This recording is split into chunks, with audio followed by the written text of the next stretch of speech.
வணக்கம் நண்பர்களே. இங்கே நான் ஆஸ்திரேலியாவுக்கு இது 2வது தடவையாக வர்றேன். இங்கேயும் நான் 2வது தடவையாக வர்றேன். நிறைய நண்பர்கள், கடந்த முறை பார்த்த அதே நண்பர்கள் திரும்பவும் பார்க்குறதுல மகிழ்ச்சி. இது வந்துட்டு ஒரு உரைங்கிறத விட உரையாடல்னு வச்சுக்கலாம். நான் கொஞ்சம் நேரம் பேசிடுறேன். அதற்கு பிறகு இது தொடர்பாக உங்களுக்கு கேள்வி இருந்துச்சுன்னா நீங்கள் தாராளமாக கேட்கலாம். நான் வந்துட்டு அறிஞர்கள் சொன்னாங்கலாம் சொல்ல மாட்டேன். எனக்கு என்ன கருத்து இருக்கிறோ நான் அதை சொல்கிறேன், இல்லைங்களா? இப்போ வந்து பார்த்திங்கன்னா, இந்த தமிழ் புத்தாண்டு சித்திரையா தையா அப்படின்றது எனக்கு வந்துட்டு இந்த கேள்விகள் முதல்ல ரொம்ப சீக்கிரமாகவே வந்துட்டு. ஏன்னா அடிப்படையில் எனக்கு சின்ன வயசுலேருந்து கொஞ்சம் வானியல் தெரியும். நான் 3வது படிக்கிறப்பயே கொஞ்சம் தமிழும் கொஞ்சம் வானியலும் கற்றுக்கிட்டேன். இந்த வானியலோட அடிப்படை தெரிஞ்ச யாருமே தைய புத்தாண்டுன்னு சொல்ல மாட்டாங்க. தமிழ் பற்றாளர்கள் தான் கொஞ்சம் பேர் வந்துட்டு அவங்க சொன்னாங்க இவங்க சொன்னாங்கன்னு சொல்கிறாங்களே தவிர, வானியல் அப்படின்ற ஒரு துறையை எடுத்து அதில் வந்துட்டு நிபுணத்துவம் பெற்ற அல்லது குறைஞ்சபட்சம் ஒரு ஜாதகம் பார்க்குற அளவுக்கு வந்துட்டு வானியல் தெரிந்த யார் இருந்தாலும் அவங்க வந்துட்டு தையித புத்தாண்டுன்னு சொல்ல மாட்டாங்க. அவங்களாம் சித்திரைன்னு புத்தாண்டு சொல்கிறத வச்சுட்டு சில பேர் என்ன சொல்லிட்டாங்கன்னா, இவங்க ஜோசியம் பார்க்குறாங்க, ஜோசியம் வந்து இந்து சமயத்தோடது, அதனால் இவங்க சித்திரை புத்தாண்டுன்றாங்க, அது இந்து புத்தாண்டு அப்படின்னு கொஞ்சம் பேர் சொல்ல ஆரம்பிச்சிட்டாங்க. இப்போ தமிழ்நாட்டில் பார்த்திங்கன்னா கம்ப்யூட்டர் ஜாதகம்னு ஒன்று பார்க்குறாங்க. அப்படின்னா என்னென்னா, ஒரு கணினியில் வந்து ஒரு மென்பொருள் இருக்கும், அதில் பிறந்த நாள் தேதியெல்லாம் போட்டிங்கன்னா அது என்ன ஜாதகம்னு கொடுத்துரும். இப்போ கொஞ்ச நாள் போச்சுன்னா கம்ப்யூட்டர்ன்றது ஜாதகம் கணிக்க பயன்படுத்துறது, அது அறிவியலுக்கு புறம்பாக இருந்து அப்படின்னு சொன்னால் நல்லா இருக்குமா? இல்லைங்களா? அப்போ கணினின்றது ஒரு 1008 வேலைக்கு கண்டுபிடிச்சிருக்கான். அதில் ஒருத்தவர் வந்துட்டு அவர் வந்து ஒரு ஜாதகம் பார்க்குற வேலையும் பண்ணுறாரு. இப்போ மக்களுக்கு வந்து கம்ப்யூட்டர்னால் அது மேலே ஒரு ஈர்ப்பு இருக்குது. இப்போ தமிழ்நாட்டில் பார்த்திங்கன்னா கம்ப்ரைஸ்டு சாம்பிராணின்னு அறிமுகப்படுத்தினாங்க. சாம்பிராணியை வந்துட்டு அந்த தூள் கூட சேர்த்து கம்ப்ரெஸ் பண்ணுறது கம்ப்ரைஸ்டு சாம்பிராணி. எவனும் வாங்கலை, அது கம்ப்யூட்டர் சாம்பிராணின்னு மாற்றினாங்க. தமிழ்நாடு முழுக்க விற்கிதா? அப்போ தமிழ்நாட்டு மக்களுக்கு கம்ப்யூட்டர்னால் ஒரு ஈர்ப்பு, அது என்னென்னே தெரியாது நமக்கு கடைசி வரைக்கும், இல்லைங்களா? இப்போ நம்ம ஊரில் வந்து அறிவு வளர்ச்சின்னா என்னென்னா, சாமி படத்தை வச்சு கும்பிட்றவன் அறிவு இல்லாதவன், அதே ஐன்ஸ்டீன் படத்தை வச்சு கும்பிட்றவன் அறிவு உள்ளவன். சாமி படத்தை வச்சு கும்பிட்றவனுக்கும் அதனுடைய உளவியல் தெரியாது, ஐன்ஸ்டீன் படத்தை வச்சு கும்பிட்றவனுக்கும் அதோட உளவியல் தெரியாது. கும்பிட்றதுனாலே அது வந்துட்டு இல்லையா, அது யாரை கும்பிட்டா என்ன, இல்லைங்களா? அப்போ எந்த ஒரு நிகழ்வாக இருந்தாலும் அதனுடைய வரலாற்று பின்புலம் என்ன, அதற்கும் தமிழர்களுக்கு என்ன தொடர்புன்னு பார்க்குறதெல்லாம் அவங்களுக்கு கிடையாது. உடனே ஒரு முடிவுக்கு வந்துட வேண்டியது, இது வந்துட்டு பிற்போக்கு, இது தப்பு, இது தகாது. இப்போ இந்த நிகழ்வு வந்து ஆரம்பித்தது, பெண்கள் வந்து விளக்கெல்லாம் ஏற்றுனாங்க இல்லைங்களா? இதை பற்றி இதுக்கும் ஒரு தொடர்பு இருக்குது. இப்போது பகல்னு சொல்கிறோம், பகலுக்கு எதிர்ச்சொல் என்ன? இரவு. ஆனால் நம்ம இரவுன்னு சொல்கிறோமா? வீட்டில் இரவு சாப்பிட வரேன்னு யாராவது பேசுகிறோமா? என்ன சொல்கிறோம்? ராத்திரி அப்படின்றோம். ராத்திரின்னா என்ன அர்த்தம்? நம்ம புரிதல் என்ன அர்த்தம்? இரவு அப்படின்னு நமக்கு ஒரு அர்த்தம். ஆனால் ராத்திரின்னு பிரித்தா இரவுன்னு வராது, இரவு திரின்னு 2 வார்த்தை வரும், இல்லைங்களா? இப்போ ராத்திரின்னா என்னென்னு எடுத்தது பார்க்கலாம். இப்போது அவங்க ஒரு விளக்கு இருக்குது, இந்த விளக்கு இருக்குது இல்லைங்களா? இந்த விளக்கை பெண்கள் வந்து ஏற்றுறாங்க. இப்போ ஏற்றின பின்னாடி அந்த திரி என்ன நேரத்தில் இருக்கும்? கருப்பு நிறம் இருக்கும், இல்லைங்களா? ஆனால் சிலப்பதிகாரத்தில் ஒரு இடத்துல வெண் திரி விளக்கம் ஏந்தி அப்படின்னு வருது. எல்லாம் வர்றாங்க, அவங்கள வரவேற்கிறவங்க வெண் திரி விளக்கம் ஏந்தி, இரவில் வந்துட்டு வெண்மையான திரி இருக்கிற விளக்குகளை ஏந்தி வரவேற்றாங்க அப்படின்றாங்க. இப்போது ஒரு விளக்கில் திரி அது ஏற்றுனா வெள்ளையாக இருக்குமா, ஏற்றலைன்னா வெள்ளையாக இருக்குமா?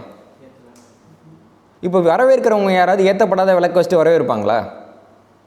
வரவேற்க முடியாது, இல்லைங்களா? அப்போ சமஸ்கிருதத்தின் தாய்மொழி தமிழுங்கிற நூலில் கி வீரமணி என்றவர் என்ன எழுதுறாருன்னா, திரி என்ற சொல் வந்துட்டு இந்த திரி இருக்குல்ல, அதை இயல்பாக குறிக்குது. ஆகு பெயராக, ஆகு பெயர்னு தமிழில் ஒரு வழக்கு இருக்குல்ல, உதாரணத்துக்கு ஊரே சிரிச்சிச்சுப்பா அப்படிம்பாங்க. கமல்ஹாசன் படத்துலலாம் டைலாக் வச்சுருப்பார்ல, இல்லைங்களா? அப்போ ஊரே சிரிச்சிச்சுன்னா ஊர் சிரிக்குமா? இப்போ உதாரணம் கேட்குறேன், தஞ்சாவூர் வந்து என்னைக்காவது சிரிச்சிருக்கா? இல்லை இந்த ஊர் என்னைக்காவது வாய் விட்டு சிரிச்சிருக்கா? அப்போ ஊர் சிரிச்சதுன்னா என்ன அர்த்தம்? ஊரில் இருக்கக்கூடிய மக்கள் சிரித்தார்கள். அப்போ ஊருங்கிறது வந்துட்டு மக்களுக்கான ஆகு பெயராக வருது. திரி அப்படின்றது திரியை வந்து குறிப்பில்லை, இந்த திரியில் இருக்கக்கூடிய ஒளியை குறிக்குது. இப்போது வெண் திரி விளக்கம் ஏந்தினா வெண்மையான ஒளியுடைய விளக்குகளை ஏந்தி வரவேற்றார்கள் அப்படின்றது அதனுடைய அர்த்தம். இதில் இருந்து தான் பெண்களை வந்துட்டு குடும்ப விளக்குன்ற அடிப்படையில் திரின்னு கூப்பிட்டாங்க. அது சமஸ்கிருதத்துக்கு போயிட்டு ஸ்திரீன்னு மாறிட்டு. உங்களுக்கு புரியுது இல்லைங்களா? இப்போ சொல்லுங்கள், ராத்திரின்னா என்ன அர்த்தம்? நிலவுன்னு அர்த்தம். இரவுக்கு எது வெளிச்சம் கொடுக்குது? இல்லைங்களா? அப்போது ராத்திரி அப்படின்றத பேரே அந்த இருட்டுக்கு நம்ம பேர் கொடுக்கல, நிலவுக்கு கொடுத்த பேர் தான் ராத்திரி. நிலவு வரக்கூடிய நேரம் தான் ராத்திரி. இப்போ தமிழர் வாழ்நாளில் பார்த்தீங்க அப்படின்னா நம்ம தொலைத்த ஒரு காலத்தில் ஒன்று இரவு. இப்போ நம்ம ஊரில் வந்துட்டு இரவாச்சுன்னா படுத்து தூங்கிடணும். அது இல்லாமல் ஏதாவது ஒரு நிகழ்வு ஏதாவது நடக்குதா? இப்போ ஒரு நிகழ்வும் நடக்கலை. கொஞ்சம் கஷ்டமான கேள்வி தான். கவுண்டமணி வந்துட்டு ஒரு கேள்வி கேட்பார் சின்ன தம்பி படத்தில், ஏங்க இந்த ராத்திரின்னு வைக்கிறாங்களே, முதல் பகல்னு வைக்க வேண்டியது தானே? கேட்குறதுக்கு நியாயமான கேள்வி மாதிரி இருக்குங்களா? ஆனால் அப்படி வராது. என்ன காரணம்னு பார்த்தீங்கன்னா, தமிழர்களுக்கு திருமணம் இரவில் தான் நடந்தது. இப்போ உங்களுக்கு திருமணம் பண்ணணும், முதல்ல என்ன குறிப்பீங்க? முகூர்த்தம்னா என்ன? நல்ல நேரம் இல்லைங்களா? பகலில் எவ்வளோ முகூர்த்தம் உங்களுக்கு கிடைக்கும்? எவ்வளோ நேரம் முகூர்த்தம் கிடைக்கும்? ஒரு முகூர்த்தம்னா 1 மணி நேரம்னு அர்த்தம். இப்போ ஹவர்னு ஆங்கிலத்தில் சொல்கிறோம் இல்லைங்களா, அது தமிழில் ஓரை, அது சமஸ்கிருதத்தில் முகூர்த்தம். 60 நிமிடங்களை கொண்டது ஒரு முகூர்த்தம்.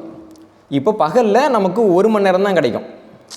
ஐயர் வந்தோடனே சொல்லுவார், நல்ல நேரம் முடிய போகுது, தாலியை கட்டுங்க அப்படின்னு. யாருக்கு சொல்கிறாருன்னு தெரியாது இல்லைங்களா? அப்போது அது நல்ல நேரம் பார்த்து அந்த 1 மணி நேரத்துக்குள்ளே திருமணம் பண்ணணும். இரவில் எத்தனை மணி நேரம் முகூர்த்தம்? இரவு முழுக்கவே முகூர்த்தம் தாங்க. 12 மணி நேரமும் முகூர்த்தம். அதனால தான் சாந்தி முகூர்த்தம்னு சொல்லுவாங்க இல்லைங்களா? அப்போ இரவு அப்படின்னாலே முகூர்த்தம் தான். அதனால் நமது திருமணங்கள்லாம் பழைய காலத்தில் இரவில் நடந்தது. அதுக்காக தான் நடுவில் ஓமகுண்டம் வச்சாங்க, கண்ணு தெரியறதுக்காக. ஓமகுண்டம் வச்சுட்டு திருமணம்லாம் முடிஞ்ச பின்னாடி மாப்பிள்ளையும் பொண்ணையும் பார்த்து என்ன சொல்லுவாங்க? அருந்ததியை பாருங்கம்பாங்க. அருந்ததின்றது என்ன? நட்சத்திரம். பகலில் எங்கே நட்சத்திரம் தெரியுமா? இப்போ என்ன பண்ணுறாங்க, பட்ட பகலில் கல்யாண மண்டபத்துக்குள்ளே நடக்குது, அங்கேருந்து வானமே தெரியாது. அவர் வந்து அருந்ததி தெரியுதா பாருங்கோ அப்படிம்பாங்க. உடனே பக்கத்தில் இருக்க பாட்டி தெரியுதுன்னு சொல்லு, அப்போ தான் வாழ்க்கை நல்லாயிருக்கும். கல்யாணம் பண்ணோன்னா முதல்ல நம்ம பண்ணுற வேலை என்ன தெரியுமா? ஒரு பொய்யை சொல்கிறது. மண்டபத்துக்குள்ளே இருந்துட்டு அருந்ததி தெரியுது இல்லைங்களா? அருந்ததியெல்லாம் அங்கே ஒன்றும் தெரியாது. அப்போது தமிழர் வாழ்க்கையில் இரவு என்பது ஒரு கொண்டாட்டத்திற்கான காலம். இப்போ மதுரை அழகர் கோயிலில் வந்துட்டு விழாலாம் நடக்குது இல்லைங்களா? அந்த அழகர் விழா நாயக்கர் காலம் முன்னாடி வரைக்கும் இரவில் நடந்த விழா. இப்போ ஒரு கோயில் விழா நடக்குது அழகர் கோயிலில், தீப்பந்தம் பிடிக்கிறதுக்குன்னு ஆளுங்க இன்னைக்கு வரைக்கும் இருக்காங்களே, தீப்பந்தம் பிடிக்கிறதுக்குன்னு. இப்போ பகலில் மாற்றிட்டாங்க. பகலில் எதுக்கு தீப்பந்தம்? உங்களுக்கு புரியுது இல்லைங்களா? அப்போது தமிழருடைய வாழ்வியலில் மிக முக்கியமான காலகட்டம் வந்து பகல் மட்டும் கிடையாது, இரவு என்பதும் நம்ம வாழ்க்கையில் மிக முக்கியமான ஒரு காலகட்டமாக இருந்திருக்கின்றது. நமது கொண்டாட்டங்கள் பெரும்பாலும் இரவில் தான் நடக்கும். சித்ரா பௌர்ணமின்ட்டு பகலில் கொண்டாடிக்கிட்டு இருக்கோம். பகலில் எதிரா பௌர்ணமி? உங்களுக்கு சிக்கல் புரியுது இல்லைங்களா? அப்போ இந்த நிலாவை எதுக்கு வந்துட்டு மக்கள் இவ்வளோ பார்த்தாங்க அப்படின்னு பார்த்தீங்கன்னா, இங்கே நான் சொன்ன மாதிரி இந்த உலகத்தில் வந்துட்டு நிறைய கண்டுபிடிப்புகளை உருவாக்கி கொடுத்தவர்கள் ஆண்களா பெண்களா?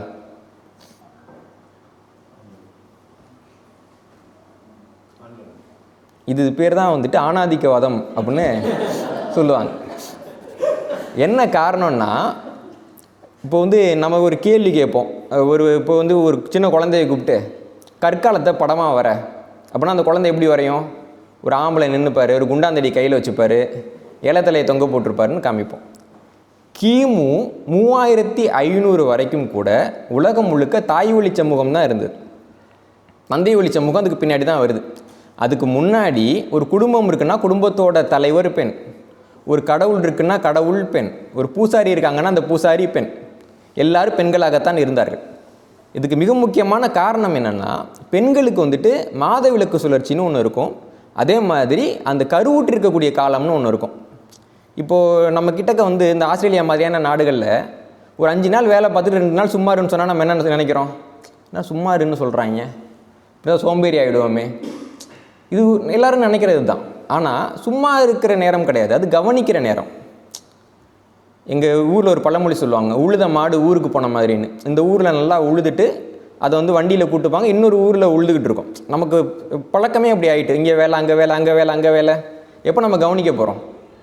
கவனித்து பார்த்தா தான் அந்த வேலையை நம்ம எதுக்கு பார்க்குறோம், அந்த வேலையை விட நல்ல வேலைக்கு நம்ம எப்படி போகிறது அப்படின்னு தேவை. அதனால தான் வந்து 8 மணி நேரம் வேலை, 8 மணி நேரம் ஓய்வு, 8 மணி நேரம் வந்துட்டு பொழுதுபோக்குக்கும் மற்ற காரியங்களுக்கும் ஒதுக்கணும்னு சொன்னாங்க. இந்த 8 மணி நேரம் வேலைங்கிறதுனுடைய நோக்கமே 8 மணி நேரம் மற்ற வேலைகளுக்கு கொடுத்து மனிதனை வந்து அறிவு முதிர்ச்சியாக கொண்டு வரணுன்ட்டு தான்.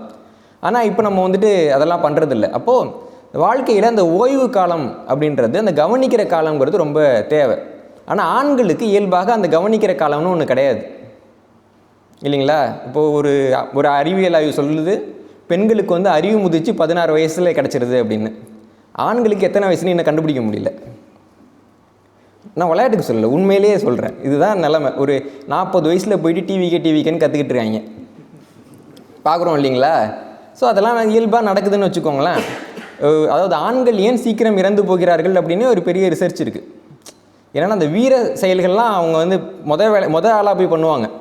மின்சாரம் இருக்கான்னு பார்த்தா உள்ளே விரலை விட்டு சுவிட்சு போடுறது, இது எல்லாமே சகஜமாக பண்ணுறோம் இல்லைங்களா? ஆனால் பெண்களுக்கு வந்துட்டு அந்த மாதிரி கிடையாது. அவங்களுக்கு வந்து சுழற்சி இருக்குது, 2 சுழற்சி இருக்குது.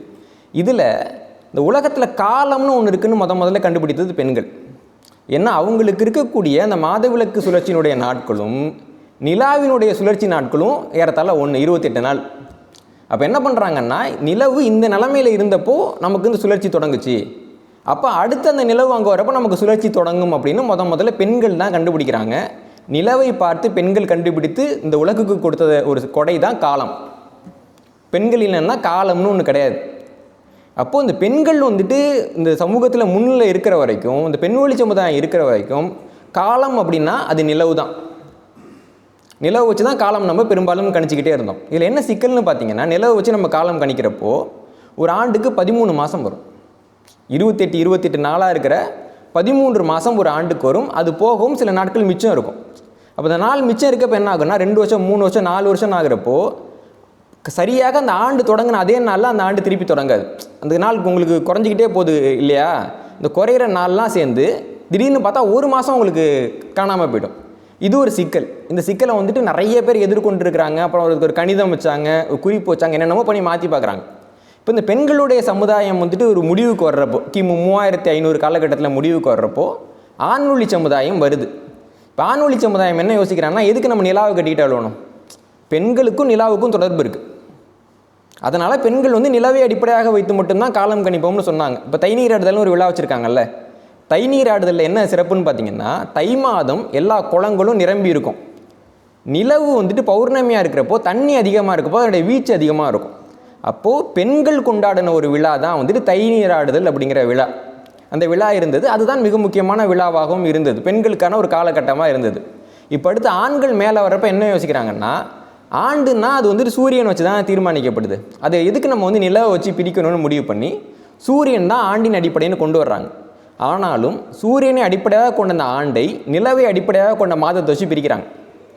இப்போ இருக்கிற எல்லா நாட்காட்டியும் பார்த்திங்கன்னா சூரியனும் ஒரு அங்கமாக இருக்கும், நிலவும் ஒரு அங்கமாக இருக்கணும். இப்படி தான் வந்து நம்முடைய நாட்காட்டிங்கிறது தோன்றுச்சு. இந்த முறையில் தான் தமிழர்கள் வந்துட்டு இந்த புது நாட்காட்டி உருவாக்குனாங்கல்ல, சூரியனை அடிப்படையாக கொண்ட நாட்காட்டி.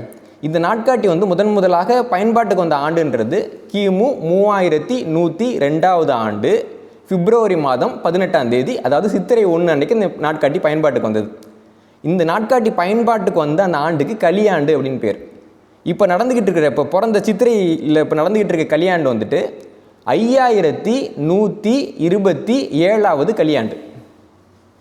இப்போ இது வரைக்கும் நான் சொன்னது வந்துட்டு கணக்கு இல்லைங்களா, முழு கணக்கு, முழு வரலாறு. இந்த கலியாண்டை பார்த்திங்கன்னா நிறைய பேர் பயன்படுத்தியிருக்கிறாங்க. இப்போ தென்னிந்தியாவில் இருக்கக்கூடிய எல்லாரும் கலியாண்டை தான் பயன்படுத்திட்டு இருந்தாங்க. இப்போ ஆரியபட்டர் நம்மலாம் கேள்விப்பட்டிருக்கோம் இல்லைங்களா? ஆரியபட்டர் வந்துட்டு பார்த்திங்கன்னா முதல்ல அவர் தான் வந்துட்டு பூஜ்ஜியத்தை கண்டுபிடிச்சார் அப்படின்னு வட இந்தியாவில் சொல்லிக்கிட்டு இருக்காங்க. அவர் பேரில் விண்கலம்லாம் விட்டாங்க. அந்தளவுக்கு ரொம்ப பிரபலமான நபர். அவர் வந்துட்டு ஒரு புத்தகம் எழுதுறார், ஆரியபட்டியம் அப்படின்னு. அதில் என்ன அவர் பேர் ஆரியபட்டர்னே நம்ம வச்சோம். திருக்குறள் அப்படின்னு எழுதுனதுனால திருவள்ளுவர்னு பேர் வச்ச மாதிரி அவர் உண்மையான பெயர் தெரியாமல் ஆரியபட்டியம் அவர் நூல், அதனால் ஆரியபட்டர் அப்படின்னு பேர் வச்சுட்டாங்க. அவர் எந்த கோயிலில் பட்டராக இருந்தார்னு யாருக்கும் தெரியாது. அப்படி அந்த ஆரியபட்டியத்தில் அவர் என்ன சொல்கிறாருன்னா, இந்த நூலை நான் எப்போ எழுதினேன்னு சொல்கிறப்போ, நான் என்னுடைய 23வது வயதில் கலியாண்டு 3600 இந்த நூலை எழுதினேன் அப்படின்னு குறிப்பிட்றாரு. ஆரியபட்டர் அந்த நூலை எழுதினது கிபி 4வது நூற்றாண்டில் அவர் எழுதியிருக்கிறார். இப்போ ஆரியபட்டர் காலகட்டத்தில் கலியாண்டு 3600 நடந்துகிட்டு இருந்திருக்கு அவர் காலகட்டத்தில். அது போக அந்த கலியாண்டு எத்தனை நாள் நடக்குது, எத்தனை மாதம் நடக்குதுன்ற கல்வெட்டு குறிப்புகள் நமக்கு இருக்குது. இப்போ கூட வந்துட்டு ஆளுநர் மாளிகையில் கலியாண்டு இன்ஸ்கிரிப்ஷன் ஒரு புத்தகம் வந்து வெளியிட்டாங்க. எந்தெந்த கல்வெட்டுகள் எந்தெந்த செப்பேடுகள்லாம் கலியாண்டு இருக்குது அப்படின்னு வெளியிட்டாங்க. இந்த கலியாண்டு முறை என்பது சித்திரையை அடிப்படையாக கொண்டது, வானியலை அடிப்படையாக கொண்டது. இந்த கணித முறை தான் நம்முடைய கணிதம். இதை அடிப்படையாக கொண்டு தான் நாம் வந்து தொடர்ச்சியாக சித்திரை மாதத்தில் புத்தாண்டு கொண்டாடி கொண்டிருந்தோம். இப்போது நம்மக்கிட்ட ஒரு கேள்வி கேட்குறாங்க, புத்தாண்டு வந்துட்டு சித்திரையா தையா அப்படின்ட்டு. இப்போ தமிழ்நாட்டில் தான் இந்த சிக்கல் இருக்குது. ஆந்திராவில் வந்துட்டு ஒரு புத்தாண்டு தான், கேரளாவில் ஒரு புத்தாண்டு, கர்நாடகாவில் ஒரு புத்தாண்டு, மகாராஷ்டிராவில் ஒரு புத்தாண்டு, இன்னும் சொல்லணும்னா எல்லா நாடுகள்லேயும் ஒரு புத்தாண்டு தான் இருக்கும் இல்லைங்களா. தமிழ்நாட்டில் மட்டும் 2 புத்தாண்டு. தமிழ்நாட்டில் மட்டும் பார்த்திங்கன்னா 2 மாநில நாள். கேரளாவில் பார்த்திங்கன்னா ஒரே நாள் கேரள நாள் வரும், ஆந்திராவில் ஒரு ஆந்திர நாள் வரும். இல்லை, எல்லாருக்கும் ஒன்று தான். ஆனால் தமிழ்நாட்டில் மட்டும் 2 தமிழ்நாடு நாள். ஒன்று உண்மையாகவே தமிழ்நாடு பிரிக்கப்பட்ட நாள், இன்னொன்று தமிழ்நாட்டுக்கு மீண்டும் தமிழ்நாடுன்னு அதிகாரப்பூர்வமாக அண்ணாதுரை அவர்கள் பேர் வச்ச நாள். இது எப்படின்னா ஒரு குழந்தை வந்து பிறந்த அன்னைக்கு பிறந்த நாள் கிடையாது, பேர் வச்ச அன்னைக்கு பிறந்த நாள். தமிழர்கள் நம்புகிறாங்க. அந்த வகையில் வந்துட்டு எது புத்தாண்டுன்றப்போ சித்திரை புத்தாண்டு கிடையாது, தை தான் புத்தாண்டு அப்படின்னு சொல்லக்கூடிய ஒரு சிக்கல் வந்து தமிழ்நாட்டில் காலம் காலமாக நிலவிக்கிட்டு இருக்கு. அதுவும் சரியாக சொல்லணும்னா 2008ஆவது ஆண்டில் தான் அதிகாரப்பூர்வமாக தை தான் வந்து தமிழர்களுக்கு புத்தாண்டுன்னு அறிவிக்கப்பட்டது. பின்னாடி 2012ஆவது ஆண்டிலேயே அப்போ முதல்வராக இருந்த ஜெயலலிதா அவர்கள் இது வந்துட்டு அதிகாரப்பூர்வமான ஒரு ஆய்வின் அடிப்படையில் எடுக்கப்பட்ட முடிவு கிடையாது, அதனால் இந்த முடிவை நான் ரத்து செய்கிறேன் அப்படின்னு அறிவிச்சுட்டு திரும்ப சித்திரை மாதத்தை புத்தாண்டாக கொண்டு வந்தாங்க. இந்த ஆண்டு கூட தமிழ்நாடு அரசாங்கத்தினுடைய அதிகாரப்பூர்வ நாட்காட்டியில் பார்த்திங்கன்னா சித்திரை 1 தமிழ் புத்தாண்டுன்னு தான் இருக்கும். இருந்தாலும் கூட நம்ம சித்திரை 1ஆம் தேதி முகநூலில் திறந்தோன்னா நித்திரையில் இருக்கும் தமிழா, 10 மணிக்கு யார் தூங்கிட்டு இருப்பா போட்டுருவாங்க, நித்திரையில் இருக்கும் தமிழா, சித்திரையா உனக்கு புத்தாண்டு, அந்த ஆரியர் கொண்டு வந்தது அறிவுக்கு ஒவ்வாத புத்தாண்டு அப்படின்னு ஒரு கவிதை எழுதுறாங்க. ஒவ்வொரு தடவையும் வந்துட்டு தை மாதத்தில் நீங்கள் புத்தாண்டு கொண்டாடுங்க, தை புத்தாண்டை தான் அவர் முன்மொழிஞ்சார் தெரியுமா, இவர் முன்மொழிஞ்சார் தெரியுமா அப்படின்னு ஒவ்வொரு ஆண்டும் இந்த சிக்கல் வந்துக்கிட்டே இருக்குது. எனக்கு என்னென்னா வந்துட்டு இதை பற்றி எனக்கு பேசுகிறதுல முதல்ல விருப்பம் கிடையாது. ஏன்னா வந்துட்டு நிறைய தமிழறிஞர்கள் வந்து இதில் ஏமாந்துருக்காங்க. இவங்கெல்லாம் சொன்னதை கேட்டு உண்மையிலேயே தை தான் வந்து தமிழருக்கு புத்தாண்டு போல் அப்படின்னு அவங்கெல்லாம் கருத்து தெரிவிச்சிருக்கிறாங்க. அதனால் நான் அதை பற்றி பேசலாமான்னு யோசிச்சுட்டு இருந்தேன். ஆனால் இது என்ன சிக்கல்னா, சித்திரையில் தொடங்கக்கூடிய புத்தாண்டுங்கிறது 5127 வருஷம் பழமைச்சு. இந்தியாவில் இருக்கக்கூடிய ஆண்டு முறைகள் இருக்கு இல்லைங்களா, பிரபலமான ஆண்டு முறைகள் பார்த்திங்கன்னா முதல்ல வந்து புத்தருடைய இறப்பு நாள்லேருந்து கொண்டாடப்படக்கூடிய ஒரு ஆண்டு முறை பௌத்த ஆண்டு முறை இருக்குது. அதே மாதிரி மகாவீரருடைய இறப்புலேருந்து கொண்டாடப்படக்கூடிய ஒரு ஆண்டு முறை இருக்குது, அது வந்து சமண ஆண்டு முறை இருக்குது. அதே மாதிரி விக்ரம சகாப்தம் அப்படின்னு சொல்லுவாங்க, ஆந்திராவில் சாலிவாகன சகாப்தம்னு சொல்லுவாங்க, கேரளாவில் கொல்லம் சகாப்தம்னு சொல்லுவாங்க. இந்த மாதிரி இந்தியாவில் 10க்கும் மேற்பட்ட ஆண்டு முறைகள் இருக்குது. இந்த அத்தனை ஆண்டு முறைகள்லேயும் ரொம்ப பழமையானது எதுனா கலியாண்டுன்ற தமிழ்நாட்டை சேர்ந்த ஆண்டு முறை தான் ரொம்ப பழமையானது. இதை பற்றி நம்ம சொன்னால் அவங்க நம்புவாங்களான்னு ஒரு சிக்கல். ஏன்னா இரும்பு காலத்தில் வந்துட்டு தமிழர்கள் வந்து ஒரு 5000 ஆண்டுக்கு முன்னாடியே கால் வச்சுட்டாங்கன்னு சொன்னப்பயே மக்கள் வந்து அதை புரிஞ்சிக்கலை. அப்படி இருக்கிறப்போ இதை எழுதுறதுக்கு எப்போ ஒரு தருணம் வரும்னு காத்துக்கிட்டு இருந்தப்போ தான் தமிழ்நாடு அரசாங்கம் இரும்பு காலத்தில் தமிழர்கள் வந்து 5400 ஆண்டுகளுக்கு முன்பாக கால் வைத்தார்கள்னு இன்றைக்கி அதிகாரப்பூர்வமாக அறிவிச்சிட்டு, 5100 ஆண்டுக்கு முன்னாடி தமிழர்களுக்கு அறிவு இருந்தது, கணிதம் இருந்தது, உலோகவியல் இருந்ததுன்றதெல்லாம் இன்றைக்கி வந்து மெய்ப்பிக்கப்பட்ட செய்தி.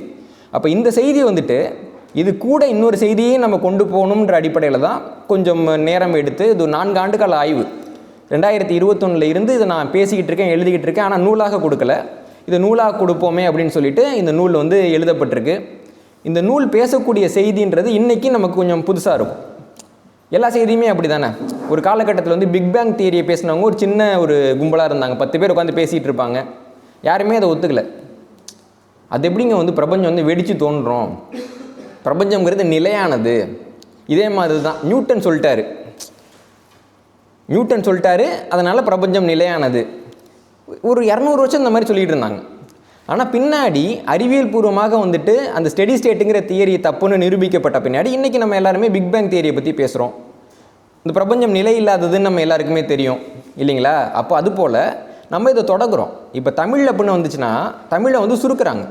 இப்போ தமிழர் நாகரீகம், பண்பாடு, அது போக வந்து தமிழ் இலக்கியம், இதை பற்றியெல்லாம் பேசுகிறோம். அதை தாண்டி தமிழர் கணிதம் பற்றி பேசுகிறதுக்கு இன்றைக்கி ஆள் கிடையாது, தமிழருடைய உலோகவியல் பற்றி பேசுகிறதுக்கு ஆள் கிடையாது, தமிழரோட வானியல் பற்றி பேசுகிறதுக்கு இன்றைக்கி ஆட்கள் கிடையாது இல்லைங்களா. ஆனால் வந்து இந்த வானியலை ஏன் நம்ம விடக்கூடாதுன்னா நான் உங்களுக்கு ஒரு உதாரணம் சொல்கிறேன். இப்போது ஒரு விண்மீன் எப்படி நகருதுன்னு பார்க்கணுன்னா ஒரு ஆள் வந்துட்டு அதை வந்துட்டு அதனுடைய முழுமையான சுழற்சியை பார்க்கணும், எப்படி எவ்வளோ காலகட்டத்துக்கு இருக்குதுன்னு.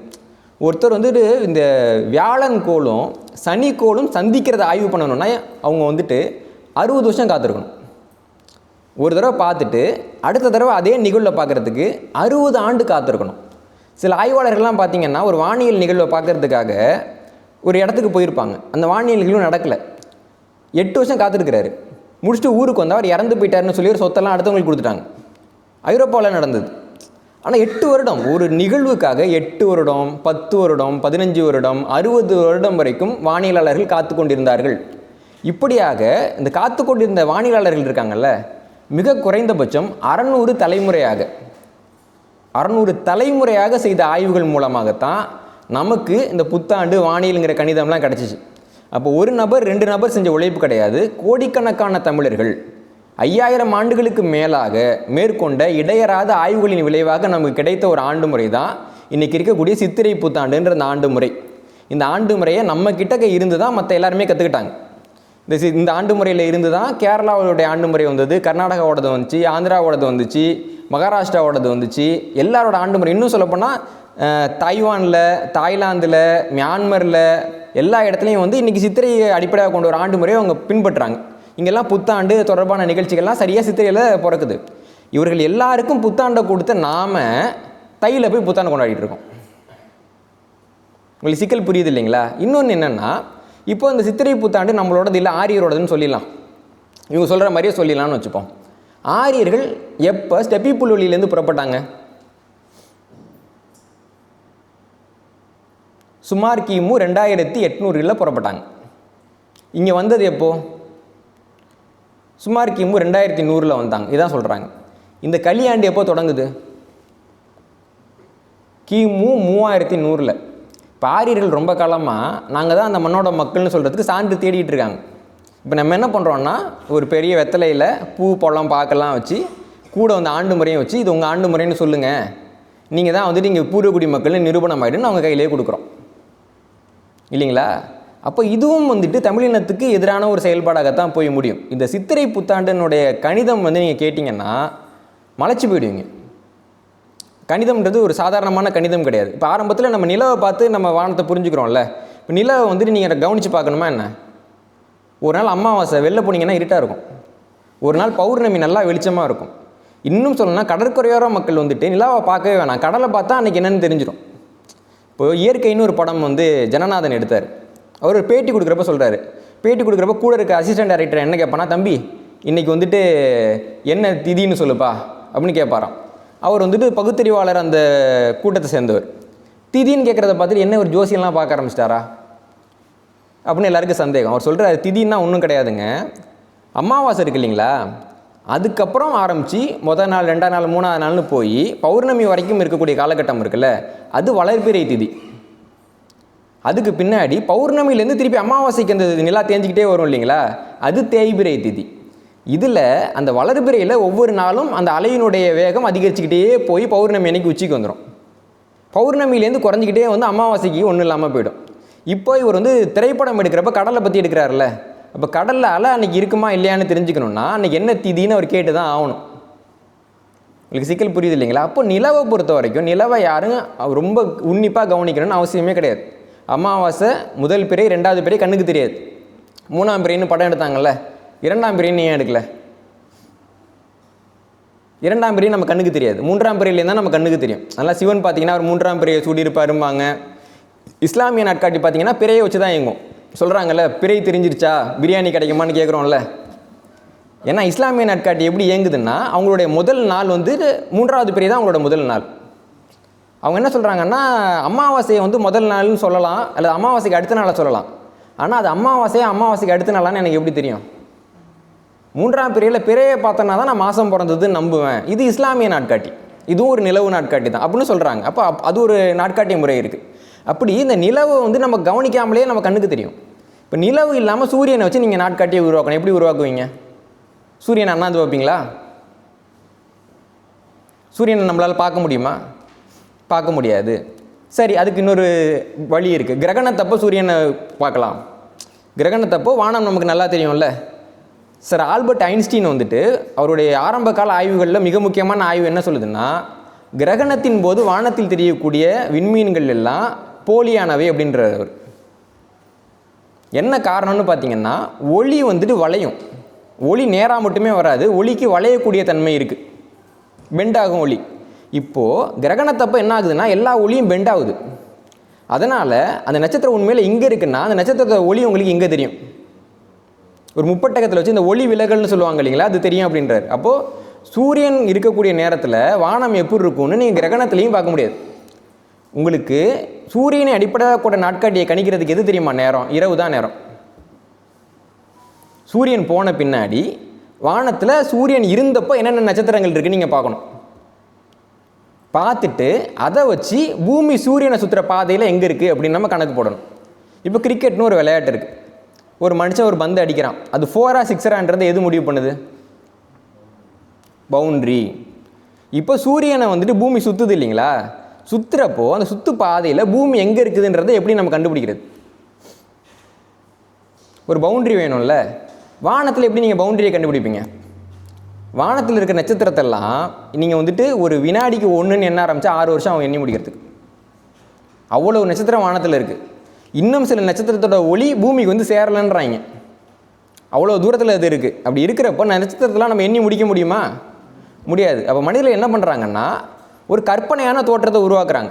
இந்த மேகத்தை பார்த்துட்டு நம்ம குருவி மாதிரி தெரியுது, புறா மாதிரி தெரியுதுன்னு சொல்லுவோம் இல்லைங்களா, அந்த மாதிரி அவங்க நட்சத்திரத்தை வச்சுட்டு இந்த நட்சத்திரம் பார்க்குறதுக்கு வந்துட்டு ஒருத்தவன் வந்து வேட்டைக்காரன் மாதிரி தெரியுது, அதனால் அதுக்கு வந்து வேட்டைக்காரன் நம்ம பேர் வைக்கிறோம். ஓரியன்னு இங்கே இருக்கிறவங்க பேர் வைக்கிறாங்க. இந்த மாதிரி ஒவ்வொரு நட்சத்திரத்துக்கும் அவங்க பேர் வைக்கிறாங்க. இப்படியாக 27 நட்சத்திரத்தை பிரிக்கிறோம். அந்த 27 நட்சத்திரத்தில் சில நட்சத்திரம் மொத்தமே ஒரு நட்சத்திரம் தான், ஒரே ஒரு நட்சத்திரம், அது ஒரு நட்சத்திரம். இப்போ சதயம்னு ஒரு நட்சத்திரம் சொல்கிறோம். சதயம்னா என்ன அர்த்தம்? 100ன்னு அர்த்தம். மொத்தம் 100 நட்சத்திரம் சேர்ந்தது சதய நட்சத்திரம். 100ஐயும் வச்சு ஒரு வடிவமைப்பு வரும், அதான் சதய நட்சத்திரம். அந்த மாதிரி ஒவ்வொரு நட்சத்திரத்துக்கும் பேர் வச்சுட்டு 27 நட்சத்திரத்தை வச்சு கற்பனையாக ஒரு பவுண்டரியை உருவாக்குறாங்க. கற்பனையான ஒரு பவுண்ட்ரி. இங்கே சூரியன் இருக்குது, இந்த கற்பனையான பவுண்ட்ரியில் பூமி எப்படி சுற்றி வருது அப்படின்னு அதனுடைய சுழற்சியை வந்து கவனிக்கிறாங்க. கவனித்து சூரியன் எங்கே இருக்குது, பூமி எங்கே இருக்குன்றத கணக்கு போட்டு ஒரு நாட்காட்டியை உருவாக்குறாங்க.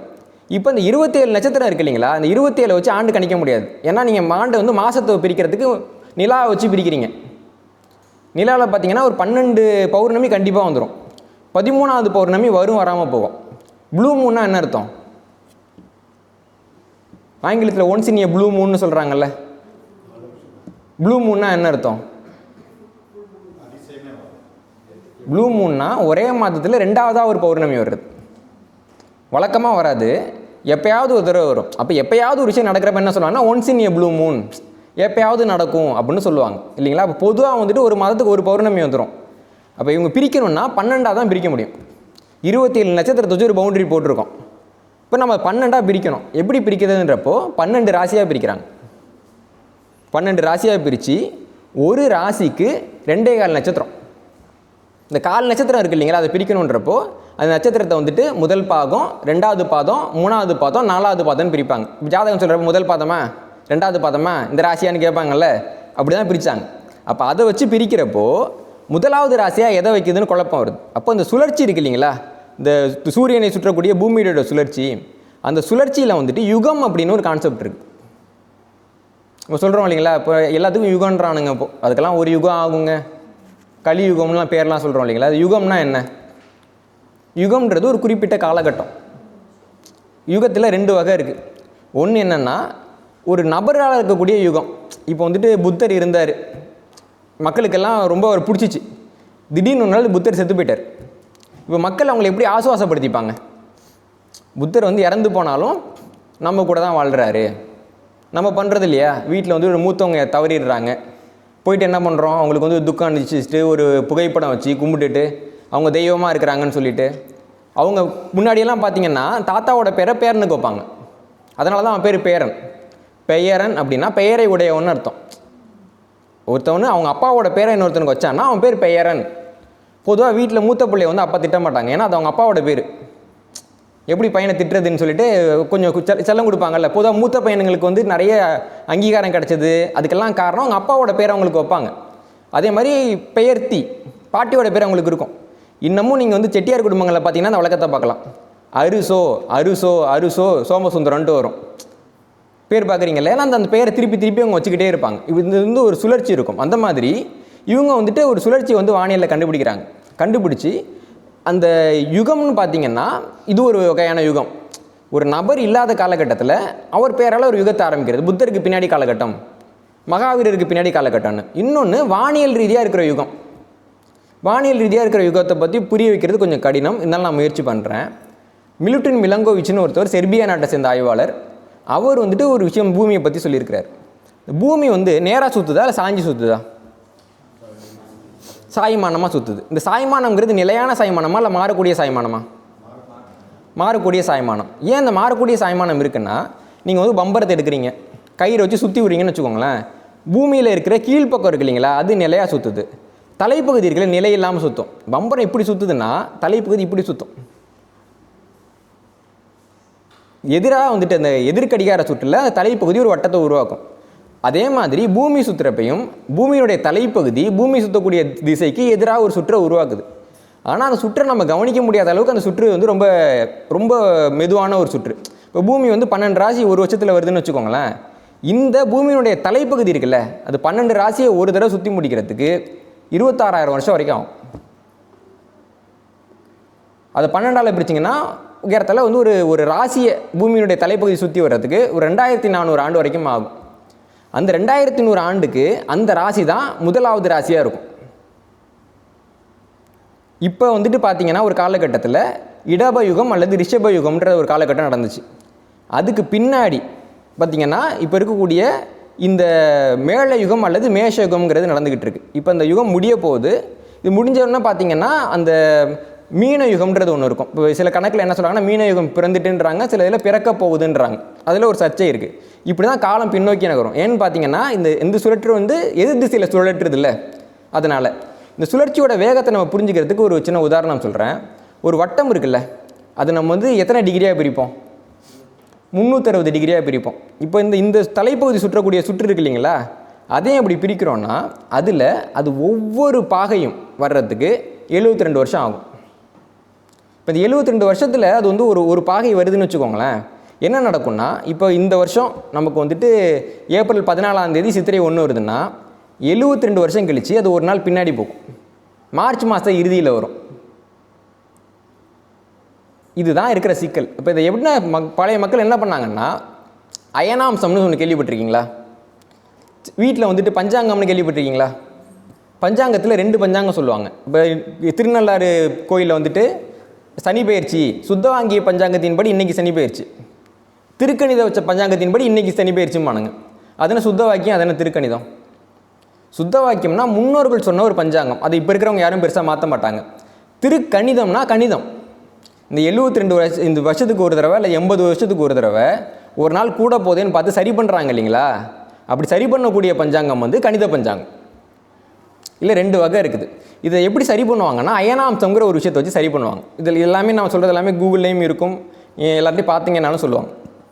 இந்த அயனாம்சம்னா என்னென்னா, இந்த பூமி சுற்றி வருது இல்லைங்களா, அப்போது இந்த பூமி சாஞ்சி சுற்றுறதுனாலையும் சூரிய ஒளி இதன் மேலே பக்கவாட்டில் படுறதுனாலையும் அந்த சூரிய ஒளி வந்து இருக்கக்கூடிய நேரங்கிறது மாறுபடும். இப்போ ஒரு நாளைக்கு வந்து நம்ம 24 மணி நேரம்னு சொல்கிறோம். அதில் 12 மணி நேரம் பகல், 12 மணி நேரம் இரவு. ஆனால் சில நாள் உங்களுக்கு பார்க்குறப்ப என்னடா பொழுது விடிஞ்சதே தெரியல, டக்குன்னு ஓடிட்டுன்னு சொல்லுவோம். சில நாள் கரும நாள் முடியவே மாட்டேன்னும்போம். நம்மளாம் என்ன நினச்சிப்போம்னா, நம்ம மனசு அந்த மாதிரி இருக்க போல இருக்குது, நாள் மாறுதுன்னு நினச்சிப்போம். உண்மையிலேயே சில நாள் வந்துட்டு பொழுது சீக்கிரம் முடிஞ்சிடுது, சில நாள் முடியறதில்ல. இது இயற்கையாக நடக்குது. ஒரு ஆண்டில் பார்த்திங்கன்னா 2 நாள் இருக்குது. ஒரு நாள் வந்து பார்த்திங்கன்னா குளிர்கால கதிர் திருப்பம்னு சொல்லுவாங்க. குளிர்கால கதிர் திருப்பம் வந்து தை மாதத்தில் வரும். அந்த நாளில் தான் ஆண்டிலேயே மிக குறைவாக சூரிய ஒளி இருக்கும், சீக்கிரம் பகல் முடிஞ்சு போயிடும். அதே மாதிரி கோடைக்கால கதிர் திருப்பம்னு ஒன்று சொல்லுவாங்க, ஆடி மாதத்தில் வரும். அன்றைக்கி பார்த்திங்கன்னா இரவு குறைவாக இருக்கும், பகல் நேரம் ரொம்ப அதிகமாக இருக்கும். இதெல்லாம் வந்துட்டு இப்போ இருக்கக்கூடிய எல்லா வானியல் நூல்லையுமே இருக்குது.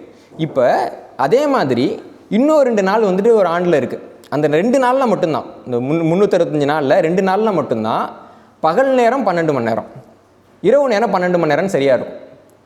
அதில் ஒரு நாள் என்னென்னு பார்த்தீங்கன்னா சித்திரை 1, இன்னொரு நாள் என்னென்னு பார்த்தீங்கன்னா ஐப்பசி 1. இப்போ முன்னாடி இருந்தவங்கலாம் எப்படி வந்துட்டு இந்த நாளை கணிப்பாங்க அப்படின்னா, பகலில் நம்ம சூரியனை பார்க்க முடியாது. அப்போ எப்படி கணிப்பாங்கன்னா, சூரியனோட ஒளி நம்ம கிட்டக்க வருது இல்லை, ஒரு குச்சியை எடுத்துப்பாங்க. அந்த குச்சியை செங்குத்தாக நட்டு வைப்பாங்க. சண்டைகளுக்கு நட்டு வைக்கிறாங்கல்ல, அந்த மாதிரி அந்த குச்சிக்கு பேர் விழுக்குச்சி அப்படின்னு பேர். அந்த குச்சியிலேருந்து விழக்கூடிய நிழல் எவ்வளோ பெருசாக விழுதுன்றதை வச்சு அந்த சூரியனோட கோணம் என்னன்னு கணிப்பாங்க. ஆண்டில் ஒரு நாளைக்கு, அதாவது ஆண்டில் 2 நாளைக்கு அந்த குச்சியினுடைய நிழல் கீழே விழவே விழாது. அந்த 2 நாளை வச்சு தான் அது ஐப்பசி விழு, அது வந்து சித்திரை விழு அப்படின்னு கணிச்சாங்க. இப்போ எல்லாரும் குச்சியை கவனிப்பாங்களா? எத்தனோண்டு குச்சியை கவனிக்க மாட்டாங்களா? இப்போ பொதுமக்கள்லாம் கவனிக்கணும்ல, அதுக்காகத்தான் நம்ம கோபுரங்களை கட்டணும். கதை சொல்லுவாங்களே, தஞ்சாவூர் பெரிய கோயில் கோபுரத்தில் நிழல் விழவே விழாதுன்னு. உண்மையிலே 2 நாள் விழாது இல்லைங்களா? அப்படியாக அந்த நிழல் விழாமல் இருக்கக்கூடிய 2 நாளில் சித்திரை விழ நாள் இருக்கு இல்லைங்களா, அந்த நாள் தான் நமக்கு புத்தாண்டு. உங்களுக்கு சந்தேகம் இருந்துச்சுன்னா கேரளாவோட புத்தாண்டு எப்போன்னு பாருங்கள். கேரளாவோட புத்தாண்டு பேர் யாருக்கா தெரியுமா? விஷு. விஷுன்னா யார்? யாரும் கிடையாது. விழு இருக்குல்ல, உங்களுக்கு லகரம் வராது. விழு, சித்திரை விழு தான் அங்கே விஷு. இதே வந்துட்டு வடக்கில் இருக்கக்கூடியவங்களுக்கு அது விஷுவை. இன்னும் பார்த்தீங்கன்னா இங்கே இந்த ஒடிசா, இந்த பழைய கலிங்கம் பகுதியில் பார்த்தீங்கன்னா அவங்களுக்கு வி வராது, அதனால் அது பேர் விஷுவை. எல்லாம் ஒரே நாள் தான், சித்திரை மாதத்தில் வரக்கூடிய விழு நாள். அப்போ இவங்க எல்லாருக்கும் கொடுத்தோம்ல, நம்ம ஊரில் என்ன சொன்னாங்கன்னா விழுன்னு சொன்னாங்க. கல்வெட்டு இருக்குது சித்திரை விழு நாளில் அப்படின்ட்டு. நமக்கு சேரர் காலத்தில் இருக்கக்கூடிய கல்வெட்டில் இப்போ மலையாளத்துக்கு மாறுறப்ப விஷுன்னு மாறுது இல்லைங்களா, சேரர்கள் இருக்கிறப்போ அந்த நாளுக்கு பேர் விழு, சித்திரை விழு நாளில், மேலே விழு நாளில்னு சொல்லிட்டு நமக்கு கல்வெட்டே இருக்குது. இந்த நாள் தான் மிக முக்கியமான நாள். இப்போ நமக்கு ஒரு சிக்கல் வருது. 72 நாளுக்கு ஒரு தடவை, 72 ஆண்டுக்கு ஒரு தடவை இந்த நாள் தள்ளி போகும்ல. நம்ம கணக்கு வச்சுக்கலாம் சில நேரம். ஆனால் கணக்கு வச்சும் நம்ம கண்டுபிடிக்க முடியலைன்னா நம்ம வந்துட்டு 1ஆம் தேதியை வந்துட்டு நம்ம 31ஆம் தேதியிலே 2ஆம் தேதியிலே கொண்டாடிடும். சரிங்களா? இப்போ இந்த சிக்கலை எப்படி சரி பண்ணுறது? இந்த சமநாளில் இருக்கிற சிக்கலை சரி பண்ணுறதுக்கு என்ன பண்ணாங்கன்னா, இந்த கதிர் திருப்பு நாளில் பயன்படுத்தினாங்க. இந்த சமநாளுக்கு முன்னாடி, சித்திரைக்கு முன்னாடி வரக்கூடியது குளிர்கால கதிர் திருப்பம்ன்ற நாள். அதுதான் தை 1ஆம் தேதி. இந்த தை 1ஆம் தேதி தான் ஆண்டிலேயே அந்த பகல் பொழுது ரொம்ப குறைவாக இருக்கும்.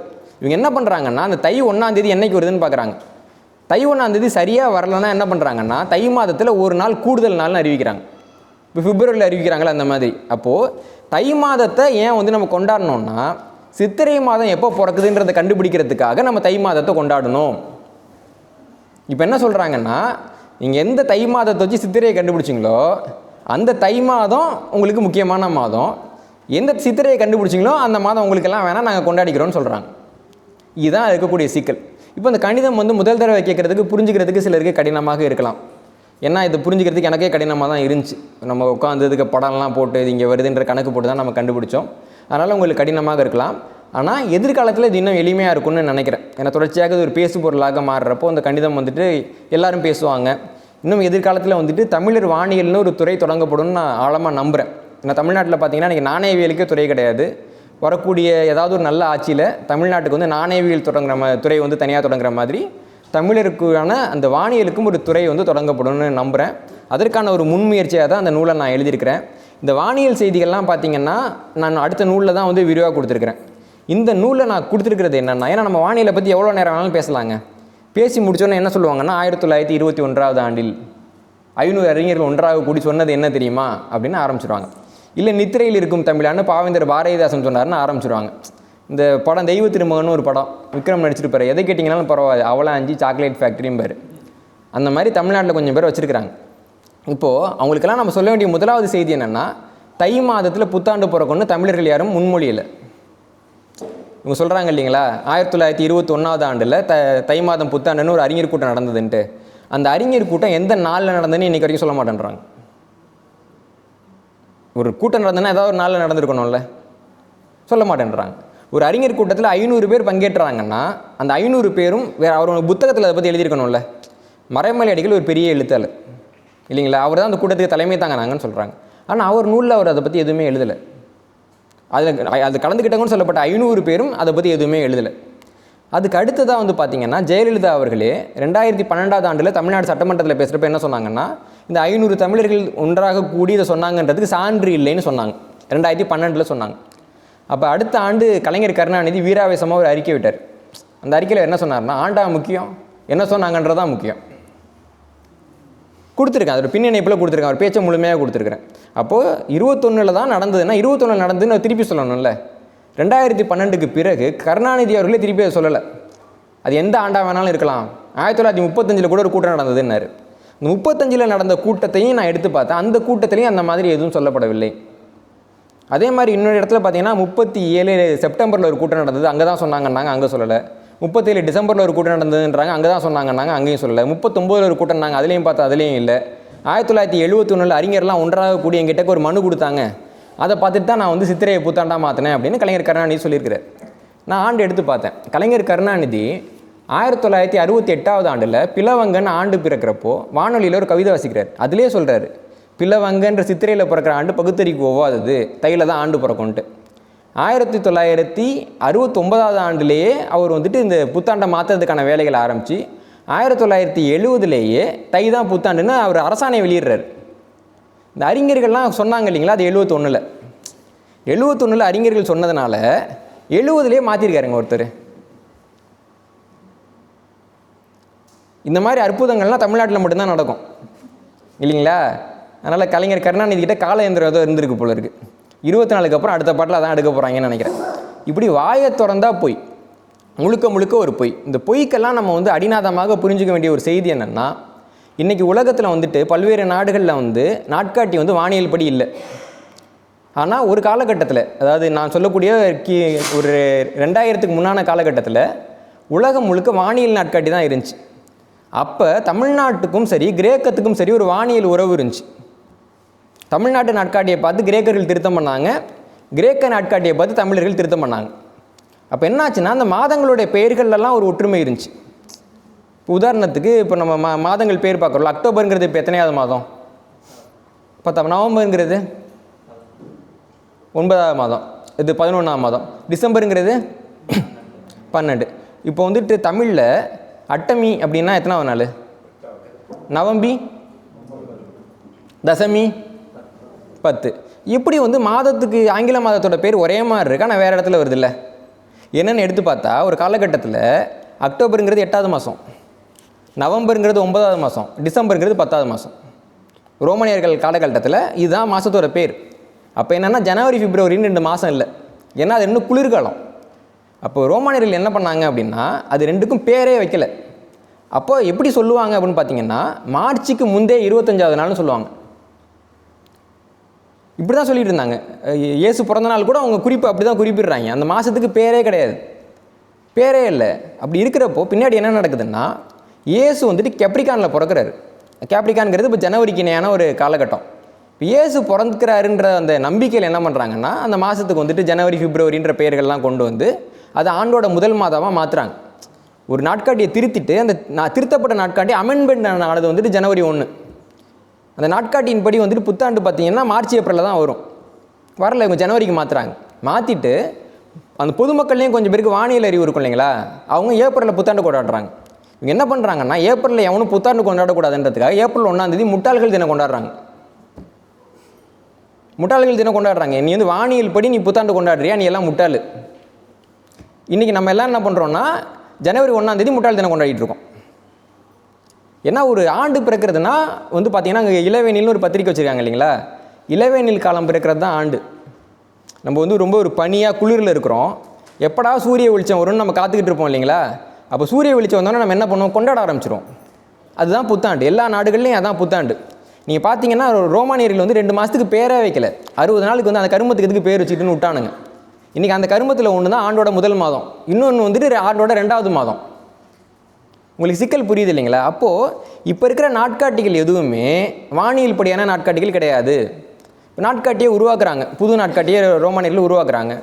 உருவாக்குன பின்னாடி அதில் ஆண்டு சரியாக பிறக்க மாட்டேங்குது. உடனே என்ன பண்ணுறாரு, ஜூலியஸ் சீசரு அவர் வந்து அந்த ஆண்டு முறையை திருத்தி அந்த புது நாட்காட்டியை வந்துட்டு கிமு 46வது ஆண்டில் கொண்டு வர்றார். ஜூலியஸ் சீசர் கொண்டு வரப்போ சின்ன வேலை ஒன்று பார்த்துட்டார். மாதம் பேரெல்லாம் நல்லா இருக்குது, நம்ம பேர் இல்லையே, ஒரு மாதத்தை பிடி ஜூலைன்னு பேர் வை. ஜூலியஸ் சீசர் பண்ண வேலை தான். அதுக்கப்புறம் அகஸ்டஸ் சீசன் இன்னொருத்தர் வர்றார். ஜூலியஸ் சீசர் என்ன பண்ணார்னா, லீப் ஆண்டுன்ற ஒரு முறையை கொண்டு வர்றார். 4 ஆண்டுக்கு ஒரு முறை வந்துட்டு ஒரு நாள் கூட வரும்ன்ட்டு முறையை கொண்டு வந்துட்டு இறந்து போன பின்னாடி நமக்கெல்லாம் சொல்கிறாங்கல்ல, கணிதம்னாலே ரோமானியர்கள் கிரேக்கர் தான்ட்டு. இப்போ 4 ஆண்டுன்னு சொன்னாங்கல்ல, அது அந்த லீப்பாண்டை சேர்க்கலையான்னு சந்தேகம் வருது. லீப்பாண்டை சேர்த்து 4 ஆண்டா சேர்க்காம 4 ஆண்டான்னு குழம்பி என்ன பண்ணுறாங்கன்னா, 3 ஆண்டுக்கு ஒரு தடவை லீப்பாண்டு விட்றாங்க. விட்டு கொஞ்சம் காலகட்டத்திலே திருப்பி ஆண்டு சரியாக பிறக்க மாட்டேங்குது, மாற்றி போய் பிறக்குது. அப்போ அகஸ்டஸ் சீசர் ஆட்சியில் இருக்கிறார். அவர்கிட்ட வராங்க. அவர்கிட்ட வந்து நீங்கள் இந்த காலண்டர் திருத்தி கொடுங்க, நீங்கள் திருத்தினா தான் ஒத்துப்பாங்கன்னா அவர் திருத்துறாரு. திருத்திட்டு பார்க்குறாரு, சீசருக்கு வந்து ஒரு மாதம் இருக்குது, நானும் சீசர் தான், எனக்கு ஒரு மாதம் இருக்கணும் இல்லையா, ஆகஸ்ட்னு ஒரு மாதத்துக்கு பேரவை. இவங்க 2 பேருக்கும் ஒரு சிக்கல். இப்போ ஆங்கில மாதத்தில் பார்த்தீங்கன்னா சில நாளில் சில மாதத்தில் வந்து 30 நாள் இருக்கும், சில நாளில் 31 நாள் இருக்கும். இது ஒரு சிக்கல் இருக்குது. அப்படி இருக்கிறப்ப இவங்க பேரில் வர மாதம் வந்துட்டு 30 நாள் இருக்கிற மாதம். இப்போ சில மாதத்துக்கு 31 நாள் இருக்குல்ல. நான் ஒரு பெரிய மனுஷன், என் பேர் ஒரு மாதத்தை உருவாக்கியிருக்கேன், அதுக்கு 30 நாள் இருந்தால் என்ன நியாயம்? பார்க்குறாங்க, பிப்ரவரின்னு ஒரு மாதம் இருக்குது, பார்த்துட்டு ஜூலியஸ் சீசர் ஒரு நாளை பிடுங்குறாரு, அகஸ்டஸ் சீசர் ஒரு நாளை பிடுங்குறாரு. பிப்ரவரிக்கு 28 நாள் வந்துருச்சு. இந்த நாட்காட்டி வந்து பகுத்தறிவு நாட்காட்டி இல்லைங்களா? இந்த நாட்காட்டி தான் இன்றைக்கி உலகம் முழுக்க பயன்படுத்திகிட்டு இருக்கோம். இந்த நாட்காட்டியின் படி வந்துட்டு என்ன சொல்கிறாங்கன்னா கிபி அப்படின்றாங்க. கிபின்னா என்னங்க அர்த்தம்? கிறிஸ்து பிறந்த பின். அப்போது கிறிஸ்து பிறந்த பின் தான் கிபின்னா, கிறிஸ்து எந்த மாதத்தில் என்றைக்கு பிறந்திருக்கணும்?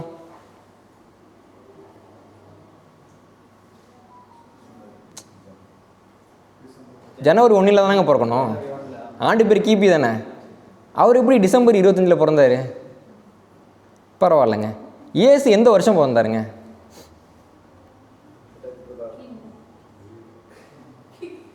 சொல்லுங்கள். இயேசு இப்போ கிபின்னா அவர் பிறந்த பின்னாடி தானே. அவர் கிபி 1 தானே பிறந்திருக்கணும் இல்லைங்களா? இல்லை கிபி 0 பிறந்திருக்கணும்ல. இப்போ கிமு 1 இருக்குது, கிபி 1 இருக்குது, 0ன்னு ஒரு நம்பர் இருக்கா? நம்ம கணக்கு போடுறோம்ல, ப்ளஸுக்கு மைனஸ்க்கு நடுவில் என்ன வரும்? அதான மேத்தமெட்டிக்ஸு. அப்போ இங்கேயே 0 காணும். இது ஒரு காலக்கணக்கு. இதை வந்து நம்ம தலையில் கட்டிட்டாங்க.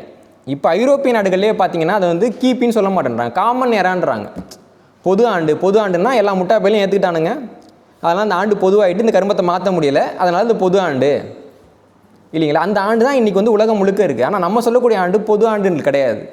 ஒரு ஆண்டு, இப்போ ஒரு குழந்தை பிறக்கிறப்போ சூரியன் எங்கே இருந்ததுன்றது ராசி, நிலவு எங்கே இருந்ததுன்றது நட்சத்திரம். இவ்வளோதான். இதுக்கு பின்னாடி ஏதாவது மூட நம்பிக்கை இருக்கா? இதை வச்சுட்டு எவனா ஜாதகம் கணிக்க போனான்னா அது மூட நம்பிக்கை. அதுக்கு நம்ம ஒன்றும் பண்ண முடியாது. இப்போ வந்து பார்த்திங்கன்னா ஒவ்வொரு தடையும் ஃபுட்பால் நடக்கிறப்போ எலி, ஆந்த, ஆக்டோபஸை வச்சுலாம் கணிச்சிக்கிட்டு இருக்காங்க.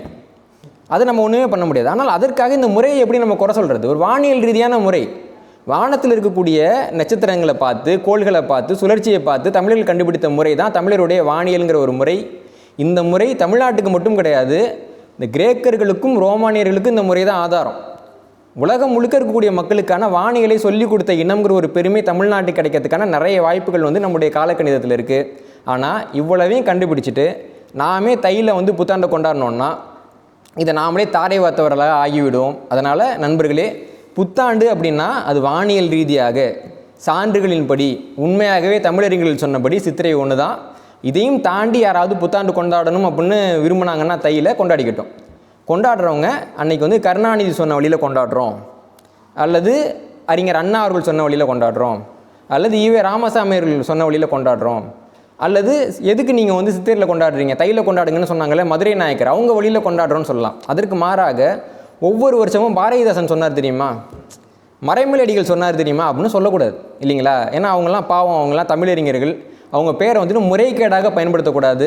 இன்னும் சில பேர் கேட்குறாங்க, நாங்கள் தையில் வந்துட்டு மரபுரிமை மாதம் கொண்டாடுறோம், அது எதுவும் மாற்றணுமாட்டு. நமக்கு தையும் நம்முடைய நாள் தான் இல்லைங்களா? தையில் வந்து நம்ம தை நீராடுதல் கொண்டாடி இருக்கிறோம், தையில் வந்து நம்ம பொங்கல் வந்து கொண்டாடி இருக்கிறோம், தங்கியில் வந்து நம்ம போகி கொண்டாடி இருக்கிறோம்.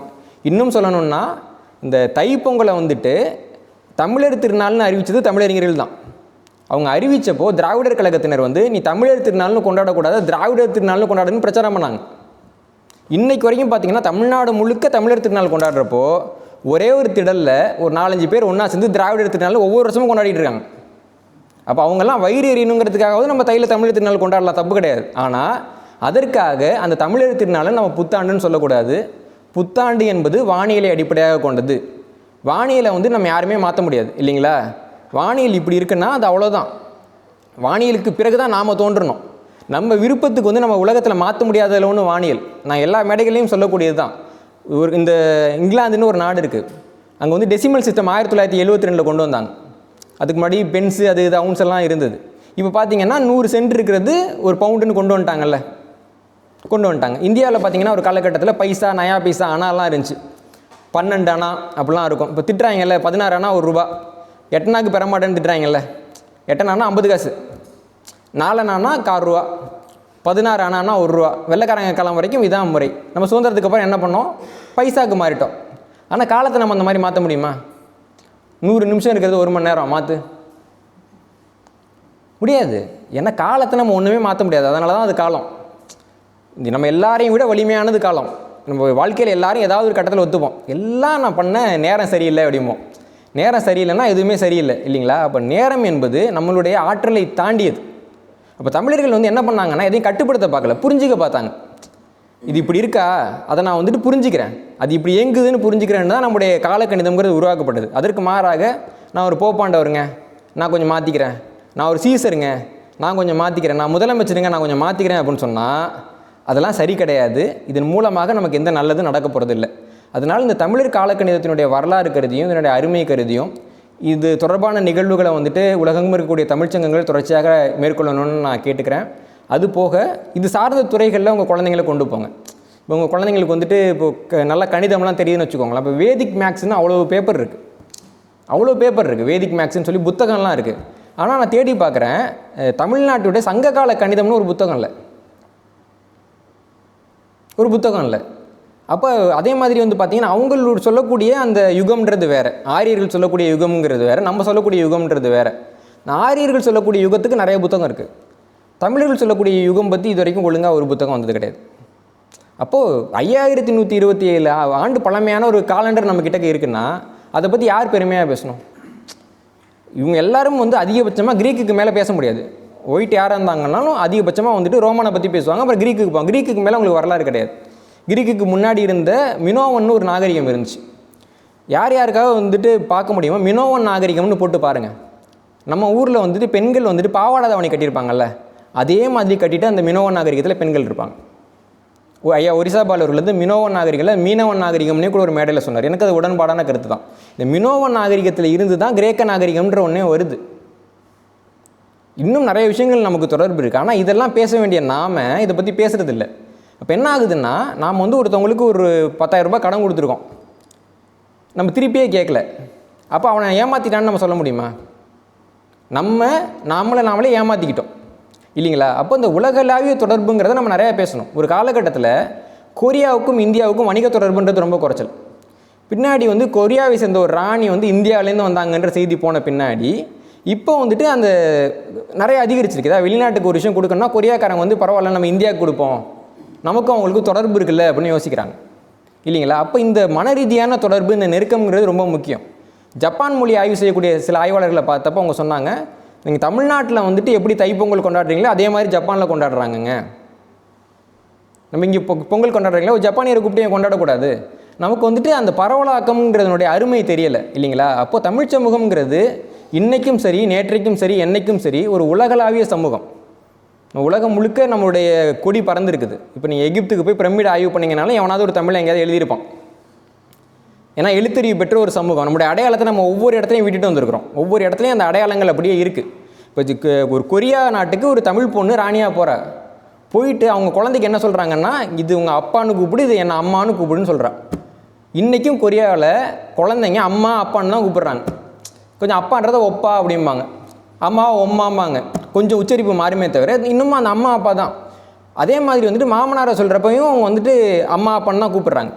நம்ம சொல்லுவாங்கள்ல மருமகள்ங்கிற, உண்மையிலே அவங்க மகன் மகள்னு தான் கூப்பிட்றாங்க. கொரியாவினுடைய உறவு முறை பெயர்கள் வந்துட்டு இங்கேருந்து வந்த மாதிரி இருக்குது.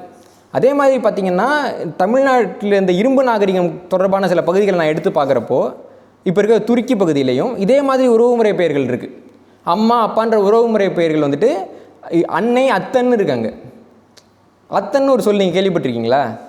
கீழக்கரையில் பாயிங்கெல்லாம் இருப்பாங்க இல்லைங்களா, அவங்க அத்தான்னு கூப்பிடுவாங்க. நான் ரொம்ப நாளாக அது வந்துட்டு வேறு ஏதோ வேற்றுமொழி சொல் போல இருக்குது அப்படின்னு நினச்சிட்டு இருந்தேன். திருவாசகத்தை எடுத்து பார்த்தா அம்மையும் நீ அத்தனும் நீன்னு இருக்குது. அப்புறம் தான் தெரியுது தமிழ் சொல் அத்தன் அப்படின்றது அப்பாவுக்கான ஒரு தமிழ் சொல். அதை ஹிட்டைடுன்ற ஒரு நாகரிகத்தில் இருக்கிறவங்க தந்தை அளிக்கக்கூடிய சொல்லாக பயன்படுத்தியிருக்கிறாங்க இருக்குது. இப்போது அம்மா அப்பான்ற ரெண்டு சொல்லும் எப்படி ஒரு மொழியிலேருந்து போயிருக்கோம்னா, இங்கேருந்து ஒரு தமிழன் போயிருப்பான். போயிட்டு உறவு முறை பெயர்கள் இல்லாத நாகரிகம். இன்னமும் பார்த்திங்கன்னா அந்த வெள்ளைக்காரங்களுக்கு ஆண்டி தான் எல்லாருமே, சித்தியும் ஆண்டி, பெரியம்மாவும் ஆண்டி, அத்தையும் ஆண்டி. உங்களுக்கு தனித்தனி உறவுமுறை பெயர்கள் இன்றைக்கு வரைக்கும் கிடையாது இல்லைங்களா? ஒரு காலகட்டத்தில் அம்மா அப்பான்றதுக்கு உறவுமுறை பெயர்கள் இல்லாத காலகட்டம் இருந்தது. அப்படி இருக்கிறப்ப நம்ம தான் போய் சொல்லிக் கொடுக்குறோம், இவங்க வந்து உனக்கு நீ பிறந்திருக்க இவங்க 2 பேருக்கு, அதனாலே வந்து இவங்க உங்கள் அம்மா, இவங்க உங்கள் அப்பா அப்படின்னு நம்ம முதலாக சொல்லிக் கொடுத்தோம். இப்போ சொல்கிறாங்களே தமிழனுக்கு நாகரிகம் சொல்லிக் கொடுத்தோன்ட்டு. தமிழன் அடுத்தவனுக்கு நாகரிகம் சொல்லிக் கொடுத்தான். இதற்கான சான்று இருக்குது, வாழும் சான்றுகள் இருக்குது. ஆனால் நம்ம என்ன பண்ணுறோன்னா அதை பற்றிலாம் நம்ம பெருசாக சிந்திக்கிறது இல்லை. இந்த சிந்தித்து இந்த செய்திகளை கொண்டு போய் கடத்தினாதான் தமிழ் சமூகம் வந்து உலக அளவில் ஒரு மரியாதைக்குரிய சமூகமாக பார்க்கப்படும். அந்த மரியாதைக்குரிய சமூகமாக பார்க்கப்பட்டால் மட்டும்தான் நமக்கான ஆதரவுகள் கிடைக்கும். ஏன்னா தமிழ் சமூகத்து மேலே நாளைக்கு யாராவது ஒரு அநியாயத்தை நிகழ்த்தினாங்கன்னா அதுக்கு வந்துட்டு கொரியாவிலேருந்து கண்டனம் வரணும், ஜப்பான்லேருந்து கண்டனம் வரணும், அதே மாதிரி வந்து கிரேக்லேருந்து கண்டனம் வரணும். அப்படி வந்தால் மட்டும்தான் நம்ம வந்துட்டு இருக்க முடியும். இப்போ இஸ்ரேலுக்கு ஏதாவது ஒரு பிரச்சனைனா அத்தனை நாடு ஒன்றா போகிறாங்களே, எதுக்காக போகிறாங்க? ஏன்னா அத்தனை நாடுகளில் இருக்கக்கூடிய மதத்துக்கும் இஸ்ரேல் தான் தாய் நாடு. இப்போ கம்யூனிஸ்டத்தை எடுத்துக்கிட்டீங்கன்னா கார்ல் மார்க்ஸ் அவர் ஒரு யூதர், கிறிஸ்துவத்தை எடுத்துக்கிட்டிங்கன்னா இயேசு அவர் ஒரு யூதர், அறிவியல் எடுத்துக்கிட்டிங்கன்னா ஆல்பர்ட் ஐன்ஸ்டீன் அவரும் ஒரு யூதர். அப்போ நீங்கள் வந்துட்டு கடவுள் நம்பிக்கை இருக்கிறவராக இருங்க, இல்லாதவராக பொருள் முதல்வாதியாக இருங்க, இல்லை அறிவியல்வாதியாக இருங்க, எல்லாருக்குமே கடைசியில் ஏதாவது ஒரு இடத்துல யூதர்கள் கூட போய் கனெக்ட் ஆகும் இல்லைங்களா? அப்போ என்ன நடக்குதுன்னா அவங்களுக்கு ஒரு பிரச்சனைன்னு வர்றப்போ அவங்க அதை முழு வீச்சில் பயன்படுத்துகிறாங்க. உலகளாவிய மக்களுக்கு அவங்க மேலே இருக்கிற பார்வையை பயன்படுத்துகிறாங்க. ஆனால் அவர்களை விட அதிகமாக இந்த சமூகத்துக்கு செஞ்ச நாம அதை எதையும் பண்ணுறதில்ல. அவங்ககிட்ட போய் வேலை கேட்டு நிற்கிறோம். ஒவ்வொரு நாட்டிலையும் போயிட்டு நாங்கள் பொழைக்க வந்திருக்கோங்க, இதுதானே நடக்குது. அப்போது அதை மாற்றணும் அப்படின்னா முதல்ல நம்முடைய சிந்தனை முறையை நம்ம மாற்றணும், நம்முடைய வரலாற்றை நம்ம தெரிஞ்சுக்கணுன்றத கோரிக்கையாக வச்சுக்கிறேன். அனைவருக்கும் நன்றி.